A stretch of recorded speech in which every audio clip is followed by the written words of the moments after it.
There are options, and that's why we need to take this opportunity seriously. There's no way you can prevent global warming unless China is part of the solution. This is not normal male behavior. This is predatory behavior. We don't know how bad this bug is. We don't know what this bug does. All of that was thrown away in those 8 minutes and 46 seconds, and that's the moment that I became an abolitionist. Extraordinary claims require extraordinary evidence. Welcome to the Munk Debates. On every episode, we provide you with a civil and substantive debate on the big issue of the day to arm you, the listener, with enough information to make up your own mind. Today's debate, be it resolved, the preponderance of evidence suggests COVID-19 leaked from a laboratory. A U.S. intelligence report found that several researchers at China's Wuhan Institute of Virology, that is, a lab there in Wuhan, fell ill in November 2019 and had to be hospitalized. That is a whole month before China reported its first case officially of COVID-19. The President is asking the U.S. intelligence community to collect and analyze information that could bring the world closer to a definitive conclusion on the origin of the virus. Many of us feel that it is more likely that this is a natural occurrence, as has happened with SARS-CoV-1, where it goes from an animal reservoir to a human. But we don't know 100% the answer to that. Hello, I'm your moderator, Rudyard Griffiths. Well, as it spread around the world in the spring of 2020, most of the scientific community believed that COVID-19 was nature-born. They asserted that the virus jumped from a bat, most likely, to a human, and then was transferred to populations around the world through a Wuhan wet market. Yet, as new information has come to light, like how the virus spreads among humans and how it specifically infects its hosts, more scientists have begun to question this origin story for COVID-19. I am of the point of view that I still think the most likely etiology of this pathogen in Wuhan was from a laboratory, escaped. That's Robert Redfield, the former director of the CDC. Many in the scientific community have begun to suspect, to hypothesize that COVID-19 leaked from a laboratory in Wuhan, where pathogenic viruses were being studied and possibly enhanced in terms of their ability to infect people. Some, however, are not convinced. So one thing I can tell you is that this is not a bioweapon. Nobody made this virus in a laboratory. This is a product of nature. That's virologist Robert Garry. He was part of a team of researchers who studied the COVID-19 genome. Along with the World Health Organization, they maintain that the virus's genetic sequences and structures do not necessarily suggest any biological tampering on the part of humans. Furthermore, the belief that COVID-19 leaked from a lab is a dangerous theory, not supported by the facts to date, and could well affect how we prepare for future pandemics if we don't understand the risk of the virus originating amongst an animal population. On this installment of the Munk Debates, we challenge the essence of these arguments by debating the motion, be it resolved, the preponderance of evidence suggests that COVID-19 leaked from a laboratory. Arguing for the motion is Dr. Stephen Quay. He's an anatomic pathology specialist, published author of literally hundreds of scientific peer-reviewed papers, and the author of the bestseller, Stay Safe, A Physician's Guide to Survive Coronavirus. Arguing against the motion is Dr. Daniel Griffin, an infectious disease expert and clinical instructor of medicine at Columbia University in New York. Daniel, Stephen, welcome to the Munk Debates. Oh, thank you for having us. Thank you. It's a pleasure. Such a topical debate today. This is all over the news for the last number of weeks. It has big repercussions for understanding possibly how this pandemic came about, big geopolitical implications. And finally, it's important to have this debate because regardless of what we ultimately settle on, and if we are ultimately able to find out the truth of COVID-19's origins, That understanding will be critical to our ability as a species, hopefully, to fight off the next pandemic successfully. So our resolution today, simple to the point, be it resolved. The preponderance of evidence suggests that COVID-19 leaked from a laboratory. Stephen, you're speaking in favor of the motion. I'm going to put a couple minutes on the clock and turn the program over to you. Well, thank you. It's a pleasure to be here. And one of the challenges for a laboratory for a natural origin, is that while the first patient is 1,500 kilometers from the nearest ancestral bat in southern China, it's only 3 kilometers from a refrigerator at the Wuhan Institute of Virology. So the natural origin has a location problem.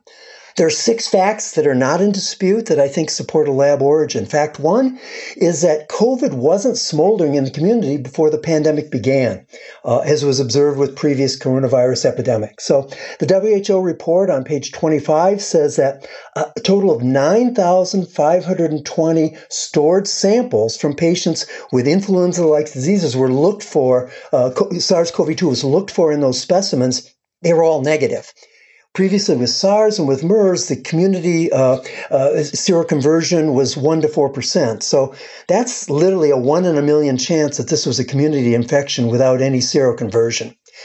Fact 2 is, of course, there's no animal hosts found to date. The Chinese did an incredible effort of testing over 80,000 animals in 31 different provinces without a single animal being found. Virologists early on suggested, quote, the animal host would probably have to have a high population density. But in fact, having 0 out of 80,000 is a prevalence of less than 0.004. Again, with SARS-CoV-1 and with MERS, it was over 90% in the markets when they were finally found. Fact 3 is the genetic purity. Whether it's Dr. Barrick, who said that it looks like it came from a single source, Dr. Shi herself at the Wuhan Institute of Virology said that the identical sequences probably suggested a single introduction, or the WHO that said it was a single point introduction. All of those were quite different from the previous diversity in the genetics of the virus itself. Fact 4 is that all of the market specimens, where the alternative hypothesis is all of the market specimens have mutations that are downstream from the first ancestral patient in humans, which was at a PLA hospital about 3 kilometers from the Wuhan Institute of Virology. So it went into the market already in place. It did not come out of the markets. Fact 5, of course, is this Furon cleavage site. I call it the Immaculate Insertion, where both at the protein level and at the genetic level, it's not seen in any of the subgenre, the group of viruses that recombination can occur in. And yet it's been induced many times in the laboratory. And the last fact is what I call the Pre-Adaption Trifecta. Whether you look at the whole genome, the spike protein, or the tRNAs that are used, it really looks pre-adapted, which is something you could generate with serial passage. So if you look at diversity versus singularity, at community acquired versus laboratory acquired, all of the facts seem to stack up in favor of laboratory. Thank you. Thank you, Stephen. Fascinating stuff. And we're going to get into all of the science in this podcast, because as Stephen mentioned, this is as much a debate about a topic as it is an attempt for all of us to become more educated about virology and genetics and all the fascinating things that we're learning as, I guess, one positive byproduct of this horrible pandemic. Daniel, you're next. You're arguing against our motion, be it resolved. The preponderance of evidence suggests that COVID-19 leaked from a laboratory. Let's have your opening remarks, please. I'm going to agree with Stephen, with Rudyard. It is critical for us to know going forward where this came from. Because you know what? If we're going to get hit with another pandemic like this, we need to know where to look, where to have the radar. But we're also going to go today, Stephen and I am certain we're going to dive deep into the science, talking about the Furon cleavage site, talking about genetic sequences and the like. The Furon cleavage site, is that really a smoking gun? Which I'm going to say no. I think that was sort of a lack of understanding of other coronaviruses. Other quote unquote insertion sequences. Again, I think not coming from as deep an understanding of coronavirus as we've developed over time. And the way we've developed it is with people doing really active, important research. So I think this is a critical topic that Stephen and I are going to dive into. And I think where we come out on top is going to be really critical, because I'm going to suggest that this is a zoonosis. I think we're probably going to agree that this originally came from probably a bat, some other animal, perhaps, then got into our population. And if we don't continue to do really rigorous screening and study of the coronaviruses, we won't have the knowledge that we'll need the next time around. So I'll leave it there, and hopefully we can get back and forth on this. Yeah, we sure will. And now's that opportunity. So we're going to go to rebuttals. This is an opportunity for both of you to kind of reflect on each other's opening statements. What do you want to kind of begin to focus and marshal your arguments around in terms of opposing the other person's view? Our resolution today is, be it resolved, the preponderance of evidence suggests that COVID-19 leaked from a laboratory. Stephen, you're arguing in favor of the motion. Let's have your rebuttal of Daniel. Well, I think Daniel has hit, on some of the important things we should discuss in more detail. As Daniel says, it's absolutely critical. There's kind of two different paths we can take if we end up thinking it came from nature, or if we end up thinking it came from a laboratory, that will help us protect from the next one. And so eventually we do have to get this right. And maybe if we can't find an answer to this, we end up doing what you need to do in both cases. And I can discuss some of the things I think that would lead to. Thank you, Stephen. Yeah, critical point. If we don't figure out where this came from, we're in danger of marshaling the wrong set of responses to preventing it happening the next time. Let's make sure that we get into that as the course of this debate goes on. So Daniel, your opportunity here for rebuttal. Maybe you could begin the probing here. For those of us in the jury box, you're leading the prosecution, so to speak. Maybe you could pick one aspect of Stephen's argument and we can start drilling down through these different features. For instance, what is a Furon cleavage site and why should I care about that in terms of understanding whether this is zoonotic, natural in origin, or possibly man-made? Okay, certainly. And I think, a year ago, probably no one had heard of a Furon cleavage site, and now this is becoming a part of our world. So I think Stephen and I are on the same page with the idea that there was a virus at some point in an animal that got from animals to humans. And the question is, how did it get from the animals to humans? Was this something that was brought into a lab accidentally, like leaked because, they're working on bats and someone got sick? Or were people messing around with the virus? Were they genetically manipulating it? And so this will bring us to the concept of a Furon cleavage site. There's a spike protein, right? I think all people are getting familiar with that. All our vaccines seem to be trying to target that spike protein. And the spike protein is a really long protein that needs to be cleaved right in the middle between the S1 and the S2. And that cleavage site, that place where the protein is chopped in half, that is a Furon cleavage site.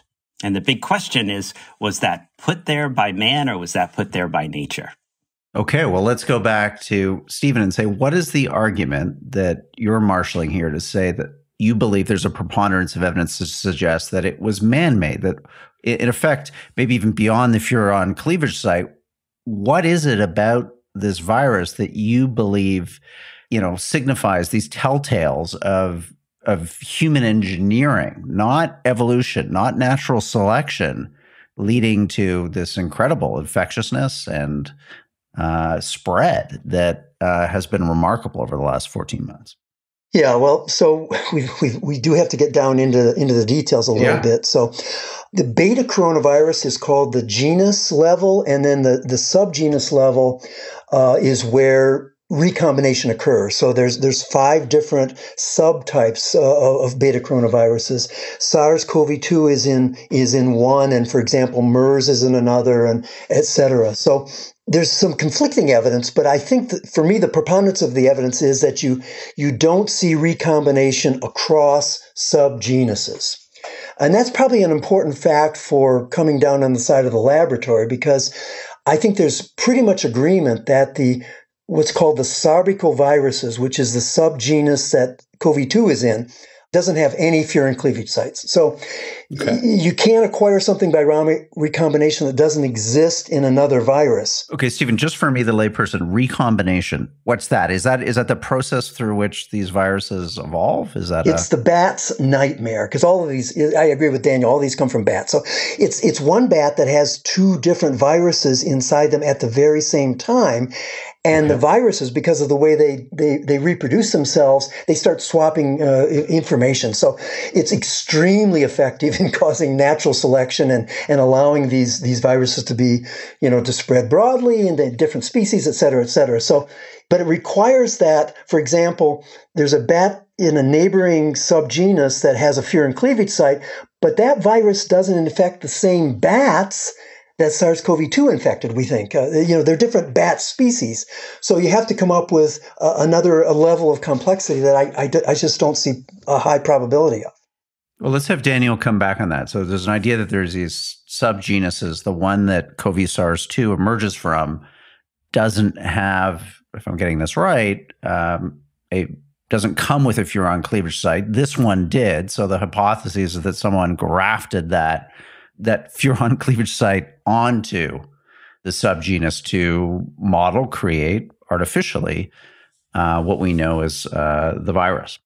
Actually, I think you did well there. That was good. That was good. So yeah, I'll jump in on this. So the coronaviruses, we break them down into, we'll say 4 groups, right? We're using Greek alphabets. I'm remembering my days at University of Miami at the fraternity house, right? So alpha, beta, gamma, delta, right? So we've got our big groups, and okay, this falls into the beta group. And then it just gets worse, right? Then we start breaking down the beta group into, I'm just going to make it easy. I'm going to say lineage A, B, C, D, E, right? Because you can actually call them Mbeco and Sarbeco, and I'm lost already, right? Without a cheat sheet. And then so the argument initially was, oh my gosh, this has got a furin cleavage site. We don't see that in beta coronaviruses. And then several people pointed out, actually, you know what, you do. And then the argument became, well, but you see them only in other subtypes of the beta coronavirus. So, this is in the Sarbeco, right? So that's going to be in your lineage B. So we only see it in C's and D's and A's, but we don't know of any other B's with it. But I think that's a little bit of a stretch, right? We know that viruses, particularly coronavirus, can take their segment of RNA in this case, and then recombine with other viruses.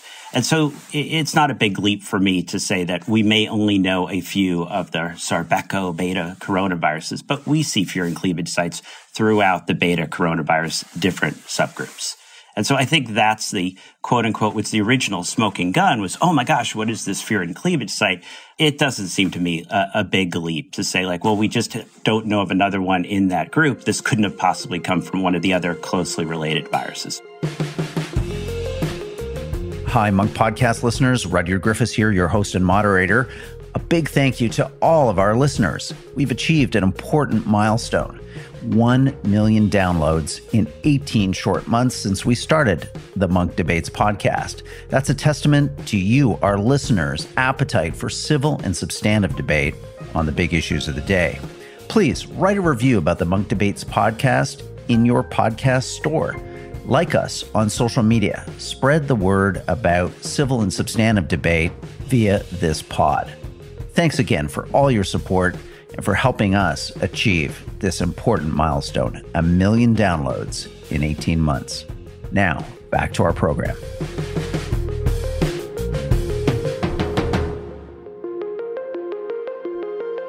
So, Stephen, let's take up another one of your arguments. It was an interesting one, just how quickly this virus emerged, that, the serological, surveys that were ongoing did not seem to identify this virus previously. Suddenly it's there, it's in the wet market, it's spreading.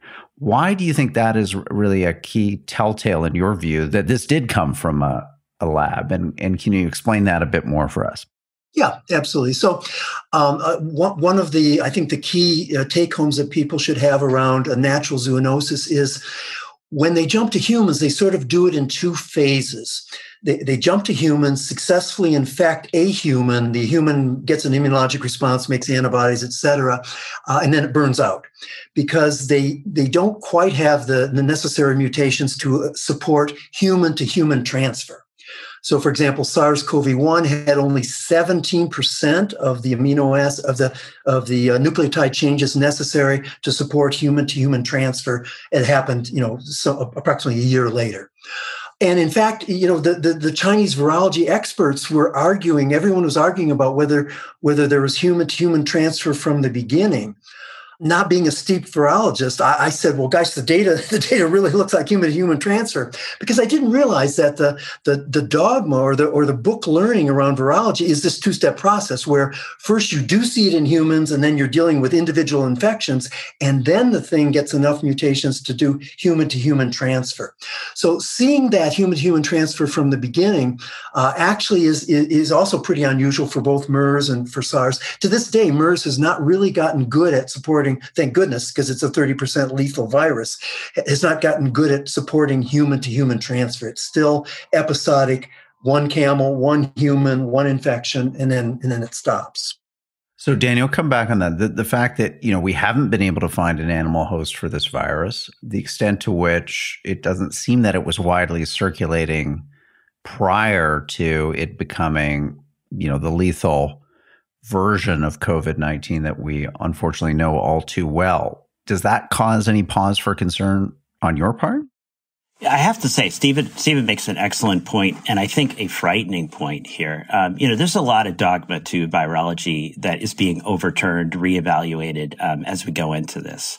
And one of them was this idea that we would have a warning, right? You'd start to see a few cases when a virus would jump from one species to another. Initially, it would sort of smolder until, maybe it got that mutation that made it more lethal.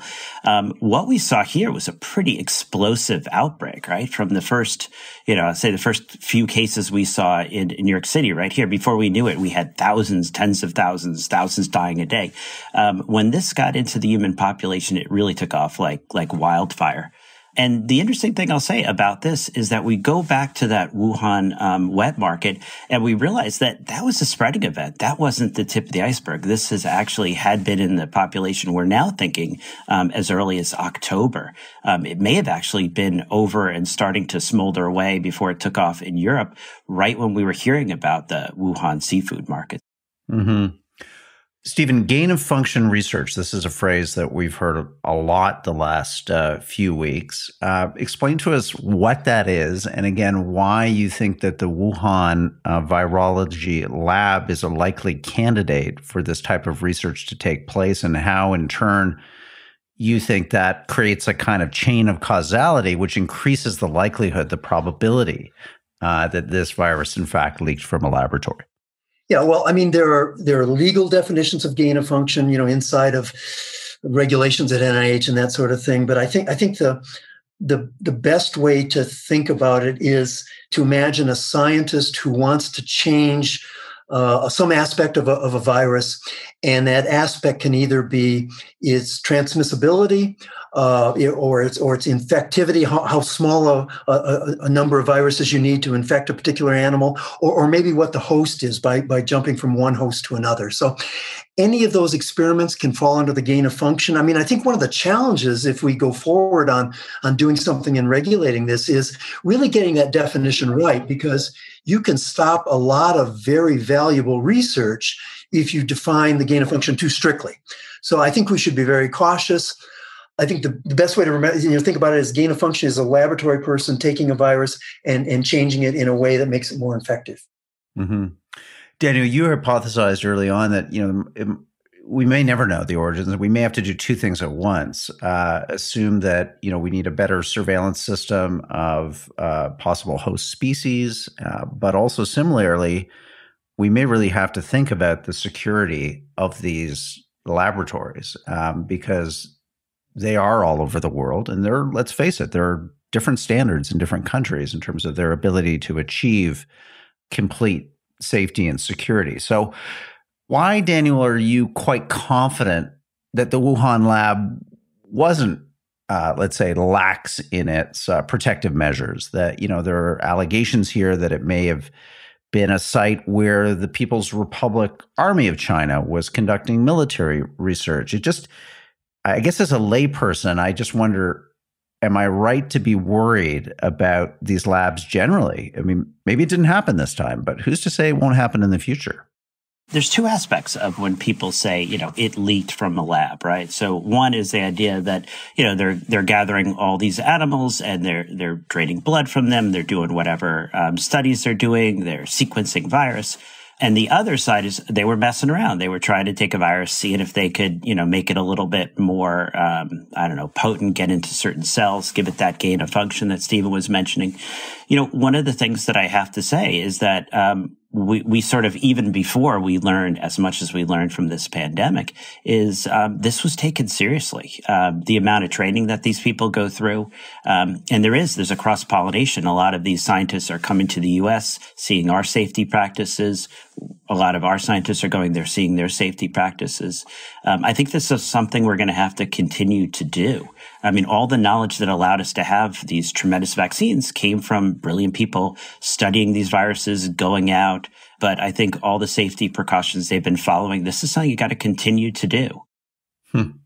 Stephen, what's your view on that? I mean, there's a view here that, for science to progress, you need openness, you need transparency. You've kind of presented the view in some of your public pronouncements around this that the Chinese government is not being transparent, and that this, in your view, again, is another piece of evidence that gives you a preponderance of doubt that this virus emerged from a natural host. Can you talk to us a little bit more about that? Yeah, and I think you need to take the context, though. I mean, the Chinese Communist Party is a totalitarian regime, and they've been in place for 20 years. So if you go back and look at SARS-CoV-1, which I think everyone agrees is a natural zoonosis, there was a lot of similar governmental steps of, trying to cover it up and not admitting to it. And then finally, there's this famous April 4th, 2004 pronouncement by the head of the Chinese CDC, where he finally admitted, yes, we weren't forthcoming, and we apologized to the world. It was quite remarkable. And so now, I mean, that's lost in the archives of the internet. But so I can't make too much out of the fact that they sort of are covering things up. On the other hand, there's this database of 16,000 coronavirus sequences that were collected by the Wuhan Institute of Virology and were taken offline on September 19th, 2019. Originally, they said they did it because of the hacking surrounding the epidemic beginning, and then they realized, well, they took it, it went down in September. And I had the opportunity to ask, Dr. Peter Daszak, is there any chance that while you're there, could you have gotten that database? And because that's where I think probably the precursors are found. And his answer was not very satisfactory. He said, well, I looked at it and I didn't see anything, but we did not get a copy of it. So, I mean, I think there are a lot of indicia of consciousness of guilt, as they call it in a courtroom, but it's in the context of a totalitarian government. So I think you can't weigh it properly. I'll stop there. So, Daniel, what is the one argument you'd want to leave listeners with to give them, let's say, the most reassurance that this wasn't, it's the incorrect terminology, but in a sense, an own goal, that we didn't create out of our pursuit of knowledge a kind of a virologist version of kind of Chernobyl? What's the one argument that you think people can come away with this debate from to think that in fact is not what's happened? I think, as Steve and I have both talked about, there was originally a virus that was out there in an animal, in a lot of these movies, right? People have probably seen, you sort of picture this in their heads. And for a while, we have been reassured, it takes a long time. It gets into a few people. It's smolder. What we seem to have just seen is a virus can go from an animal, maybe in October, and within a few months, we could be in a global pandemic. And I think that's the concern here. And, and I worry that we're opportunity cost focused focus so much on, like, did that animal end up getting its blood drained at this lab? Was someone messing around with the virus before it made this jump? I think what we need to take away is that, hey, this is a wake-up call. There are more pandemics out there in nature right now, and unless we put the resources into the science to find them before this happens again, this was just a warning shot over the bow. Well, before we go to closing statements, let's talk about solutions. So, Stephen, in your scenario where this did originate out of a laboratory, it is in effect man-made, human-made. What's the policy, response? How do you begin to deal with this threat? I mean, let me add on to this, my own personal interest here, that, these technologies are becoming increasingly democratized. It's one thing to right now have to confront with the Wuhan labs of this world, and are they secure? But, CRISPR, gene editing, these are things that are becoming increasingly available to more and more people, some of which might not have, humanity's best interests at heart. How do we kind of put Humpty Dumpty back together again? Or are we courting here, in a sense, a new existential threat? Yeah, you've asked perhaps the most troublesome question for me in the middle of the night. Let me put a fine point on your hypothetical. There's a wonderful paper by about 30 young scientists in Switzerland. They spent $5,000. They completed in 1 week this research, and they bragged in their paper that they could have done it in less than a week. And what they did was they took chemicals off the shelf, created big chunks of genetic code, and had baker's yeast, the material that makes sourdough bread. They put the pieces of SARS-CoV-2 into baker's yeast, and they got it to make a live virus. Okay, so my op-ed on that was something to the tune of, well, would you like some coronavirus with your sourdough, sir? That paper has been downloaded 80,000 times. And my question for the audience is, well, is there anyone on a watch list at some country who downloaded that paper? So yes, the genie is out of the box. I would call what they do in terms of surveillance, I would call that gain of opportunity. So, you can do gain of function in a laboratory, or you can take a virus from a cave in the middle of nowhere in southern China and bring it back to Wuhan. One of my early papers showed that the Line 2 subway, which services the Wuhan Institute of Virology, which services the Hunan market, also services the high-speed rail system throughout China and the international airport. So you can go from Wuhan Institute or the market. You can go downstairs into the subway, and you cannot come out again into the world, except that you can be in London or Houston or New York or the Middle East. And that concept of putting an institute like this close to that population, I call it the Line 2 COVID conduit. And I think that probably is part of the accelerator that we saw this spread so quickly. So, Daniel, what's your view? And then I'm going to go before closing statements, get, how do we deal with the zoonotic, the animal threat? But just to finish up this piece, do these labs need to be moved way out of population centers? Do we need to implement much higher levels of security? And to what extent are you concerned by how this technology, is dual use, like nuclear weapons light up and burn down cities? To what extent should we be worried that these technologies are democratizing, they are dual use, and they represent an existential threat? I have to say, as you bring up, this research is being done at certain institutes. I'm going to argue you need really top-notch people. You need meticulous people. You need people who concentrate, who focus, who do consistent good work. And if you put these labs out in the middle of nowhere, I'm not sure who wants to raise a family there and send their kids to some school in the middle of nowhere. By the very nature of these are going to have access to good schools, to cities, to all the other things that people want. And that's why these actually get set up in areas that are exciting places to live, because if you want to attract the brightest, best minds, you've got to do that. And I think we can, and I think we do have a lot of safety measures in place. I think the existential threat is out there in nature. Mm-hmm.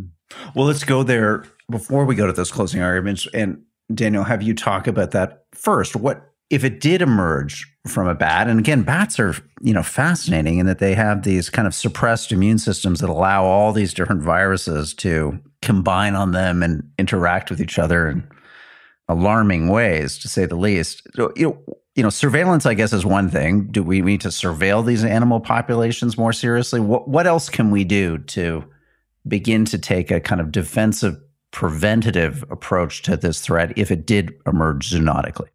Yeah, certainly. I mean, the story that would let me sleep well at night is, this was just a mad scientist in a lab somewhere, took this and unleashed it on the population, and, we'll track them down and stop that from happening. But the thing that keeps me up at night is knowing that there are all these viruses, more viruses out there than stars in the sky, and, each with a potential opportunity, varying degrees of jumping across. And how do we stay on top of this? One is we need to invest in science. We need to have, pan coronavirus and pan other viral family, vaccines ready to go, therapeutics ready to go. And we need much better surveillance of what's out there.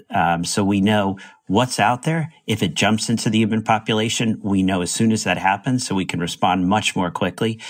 This last, 18 months has been devastating, and it didn't need to happen, and it does not need to happen again. So, Stephen, before we go to closing statements, what's your confidence in our ability to deal with this threat, going forward? I mean, we've seen these remarkable vaccines that were developed at incredible speed that have phenomenal efficacy. Is there a reason to be hopeful that, just as, let's say, in your hypotheses, that this virus was created in a laboratory, well, there are other laboratories out there that are creating the vaccines? And in a sense, we're in an arms race here, but maybe the preponderance of science, of human effort, of energy and ingenuity is going to be on therapeutics, on vaccines, and humanity will be able to ride out these pandemics in the 21st century as humankind pushes up closer and closer against nature. Yeah, I mean, one of the things I really got wrong was I studied the prior efforts to make vaccines against coronaviruses, both for animals, for companion pets, and for humans, and saw something called antibody-enhanced infections, basically, which is kind of a nightmare, where the very thing that you vaccinate against becomes then a tool that the virus uses for infecting a different kind of cell, infecting your immune system. And that made me pause. But in fact, we were quite successful, shockingly successful. I don't think there's anyone who can confidently say that he or she predicted that we would have vaccines as quickly as we did. So that does give me a lot of comfort that we're kind of beginning to become, on the parity. I agree with Daniel that you can't build these things in the middle of the boondocks, as I called it when growing up in Michigan. But one crazy idea that I had was we take something from the 15th and 16th century Italians and set up a dormitories next to your institute. So you have to quarantine. You have to spend maybe 2 weeks in a dormitory before you go out into the world if you're working with these at the highest levels. I mean, I think this has brought the attention and the creativity of the virology and the general scientific community. So I think we're going to apply some of these different tools, be in a much better position going forward. So I'm cautiously optimistic that we're going to diminish or avoid. We won't have this again. Well, this has been a terrific debate. Our resolution today has been, be it resolved, the preponderance of evidence suggests that COVID-19 leaked from a laboratory. Daniel, we're going to go to closing statements. You've been arguing against our motion. What final thoughts do you want to leave today's listeners with? We've seen zoonoses. We've seen many different infectious disease go from animals into humans and become devastating. Tuberculosis, HIV, SARS-1, now SARS-CoV-2. You don't need a mad scientist, unfortunately. It would be nice to know that you could just keep track and keep that from happening. Here the villain is nature. And the only way we're going to stay ahead of this is investing in scientists, supporting this work, increasing and realizing that biosecurity is as much national security as the military. Thank you, Daniel. Great summing up. And Stephen, you've been kind enough to take on our resolution today, be it resolved, the preponderance of evidence suggests COVID-19 leaked from a lab, arguing in favor of the proposition. So as per debate tradition, we're going to give you the last word. Yeah, as a reminder, this zoonosis thing we've been talking about for today involves an animal and a virus and a human. A laboratory inquired of infection is a singularity of each of those different pieces. So one animal from a laboratory, so you're not going to find the animals in nature, which is what we have here. One virus that's pure, so you're going to have a genetically pure virus. It's not going to show diversity. And one human, so you're not going to see practice jumps in archived specimens in the hospital. So the three key components of a zoonosis for me point to a non-traditional community-acquired infection, which I think leaves me with concluding the preponderance is in favor of it coming from a laboratory. Thank you, Stephen. And thank you, Daniel, also. You know, this issue, as you know, has been the subject of what you might only describe as febrile debate in popular media and press over the last number of weeks. So the opportunity to have this civil, substantive, scientifically rich conversation with you both has been just such a privilege. I feel like I've learned something new in each part of this debate, and that's a testament to, I think, both of your abilities to take these complex ideas and make them understandable to a layperson like myself. So thank you, gentlemen, both for coming on the Munk Debates today. It was my pleasure. Yeah, mine as well.